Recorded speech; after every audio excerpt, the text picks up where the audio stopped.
Today, bed batting tayo. So, enumerate natin yung ating mga materials. This is the lotion, the powder, the shampoo, mouthwash, cotton balls, comb, and then ito yung cotton buds, and the gloves, and then tissue para sa mata, and then ito yung basin natin, tatlo. Kasi sa wash, sa soap, and then sa rinse, din kailangan natin ng pan dry. So, ito yung mga gamit, like sa pan dry, and then rubber mat, and then 2 towels, and then carry pot, and then basin, and then itong basin naman dito sa isa. So, now let's start. Ma'am, I'm your caregiver for today, Junior Barillo. So, how are you, ma'am? Mag-bed batting po tayo ngayon. So, na-check ko na lahat, everything, the aircon,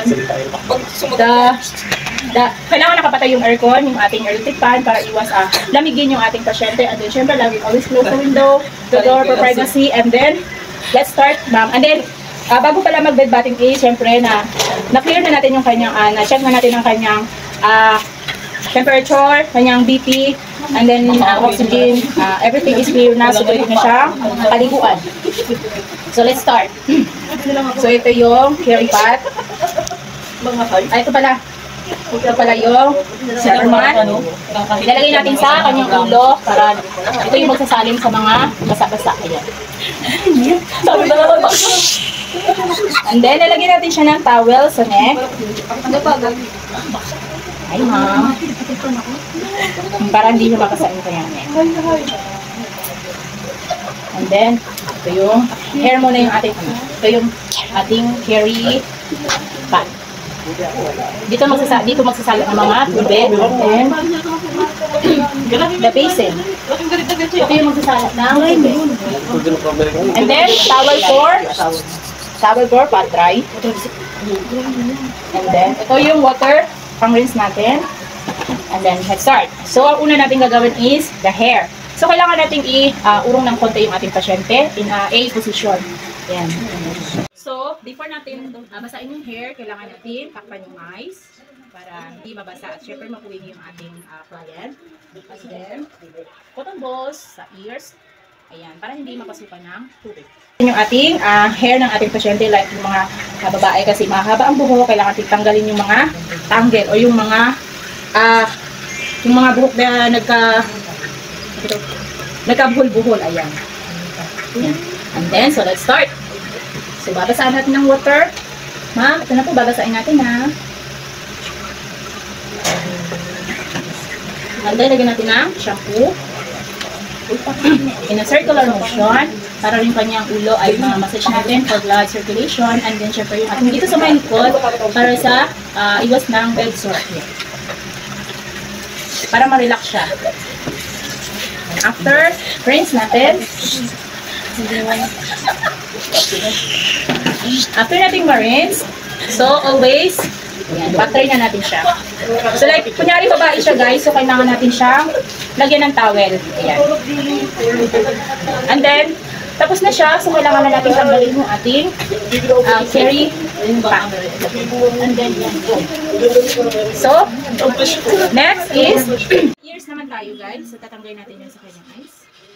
Discard na yan guys, discard. Ito yung ears. Discard. So, kukuha tayo ng cotton balls. Rinse in water. So, always start at far side. Proxa. Distal to. Proxa. Ito yung sa far side natin and then always in the near side. So, ang una, inner side to outer side, then discard. Then, sa kabila naman, inner side, and then to outer side, then discard. So, repeat that process. And then, this one, the outer side, going down, and then discard. Then, the same way, the ears. So, let's go to eyes. Same way, kailangan nating basahin yung ating cotton. And then, from inner side, the eyes. And then discard. And then the same way, inner side, and then discard. After ng eyes is the nose. So, kukuha tayo ng cotton balls. Cotton buds. And then always start at the far side in a circular motion. And then discard. And then the same way sa partner side. Ayan, circular motion. And then discard. Next is the mouth care. So, kailangan natin siyang itagilid if ever yung pasyente ay coma or in a ano tawag doon? Bedridden. Turn the head. Ayan, kailangan din siyang ganito. Nakatagilid siya. And then, kailangan natin ng basin para mag-gurgle yung ating patient. So, dito natin ilalagay yung kanyang gurgle na. Sa mouth naman tayo ngayon. So, kailangan natin ng tongue depressor. And then, gasa. And then, iikot natin siya. And then, kailangan natin ng mouthwash. Alcohol-free. Mouthwash ba yun, Jerry? And then, let's start sa kanyang gums. In a far side to near side. And then, discard. And then, next, kuha ulit. Same process. Same way. Put mouthwash. And then, sunod is yung panel, yung kanyang ngala-ngala. The same way. Far side to near side. And then, discard. And then, the same way. Then, mouthwash. And then, tongue. From far side to inner side. Then, discard. And then, next, forehead natin. So, sa forehead, kailangan natin ng 3 basin. Sa wash, sa soap, the rinse, and then the pat dry. So, let's start. The mittens, kuha tayo ng beans. Circular motion natin. Pero sabi ni Shelsa, Putok niya siya, guys. So, pwede mo siyang gamitin dito sa front side, sa back, sa gilid. So, let's start. Go. Wash. From far side to near side. And then soap. Same way, far side to near side. And then rinse. Far side to near side. And then pat dry. Always the process, guys. The wash, the soap, the rinse, and then pat dry. And same way. Next is the cheek to leg. neck. Ay, neck pala. From cheek to neck. So, same process tayo, guys, ha. This is the water. Ayan. From far side to neck, going down. And then, the soap. Same way. And then, the rinse. From neck.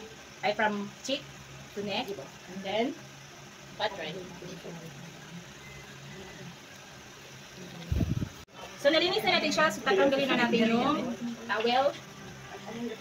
And then, yung ating towel na nasa neck.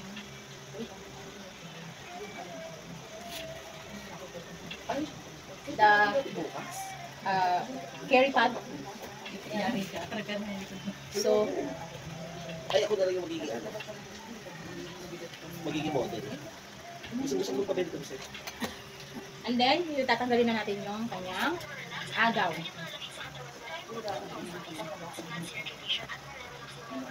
So, dahan-dahan natin siya. Tatanggalin natin yung gum naman. And then, pagtanggal ko ng gown, kailangan naka-cover siya as privacy. Lalo na kapag babae. So, dito natin siya puputin pa, pababa. And then, discard na ito lahat. Discard ko. And then next is sa arm naman tayo, guys. So, kailangan natin siya patagilid. Hindi lalagyan natin siya ng rubber mat. Para dito yung tutuloy yung mga tubig. Okay lang po kayo, ma'am. Ano yung mga pang... Then the arm. So, always start in far side. So, mag-start tayo sa arms. So, sa kanyang hands. And then, isok natin yung kanyang hands sa water with soap. Then, kailangan i-massage yung mga kamay kasi mga dirty dyan. And then, na-rinse na natin siya. And then, pat dry. And the next, mittens naman.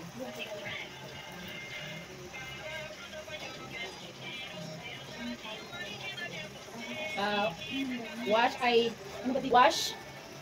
And then, pupunasan natin siya, guys. Pababa. From hands to elbow.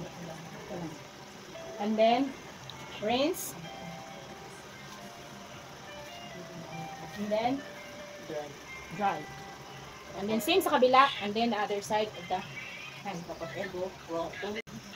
So, Yun tayo sa front. Ako na sunod din. So, sa front side naman tayo, wash. Pababa tayo guys in position. So, like dito sa chest, down to. Then, soak. Rinse. Then, cut dry. Same way sa kabila. Same process. Pang other side. And then, back na tayo guys. So, tagilid muna natin si patient. Ma'am, tatagilid ko kita. Same way.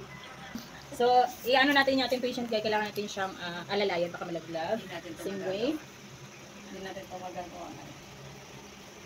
Yan, wash. Pababa.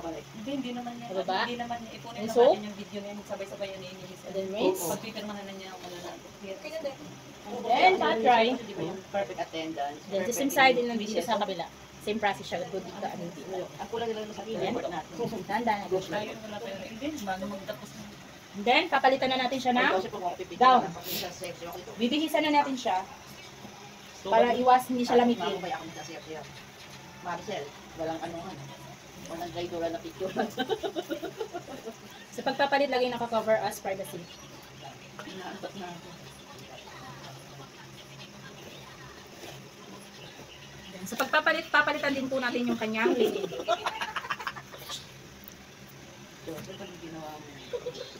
Then, i-ayos natin si patient. Ma'am, comfortable na pa ba kayo? Then, dito tayo naman sa hip naman tayo. So, ito yung paa. Isusok natin siya. And then, mamassage ng konti kasi di mga dumi-dumi para lumambot. And then, soap. Soap. And then, mamassage natin guys para yung kanyang mga blood circulation maayos. Ayan, sa mga dumi-dumi din siya matanggal. And then, papalitan ng tubig. And then, rinse natin. And then, pat dry. Always pat dry. And then, the same process sa kabila. From far side to near side. And then, once again, from toe to knee. Same process tayo. Wash, soap, then pat dry. Dito sa taas naman. Same way, same process. Soap, I wash, then soap, then pat dry. Then, toe to next is from knee to groin. The same process tayo. So, wash, soap, and then pat dry. And then, same way dito sa likod. Same process sa near side. Always start from far side to near side. Yan. Kumot. Then, everything is okay. Okay na, ma'am?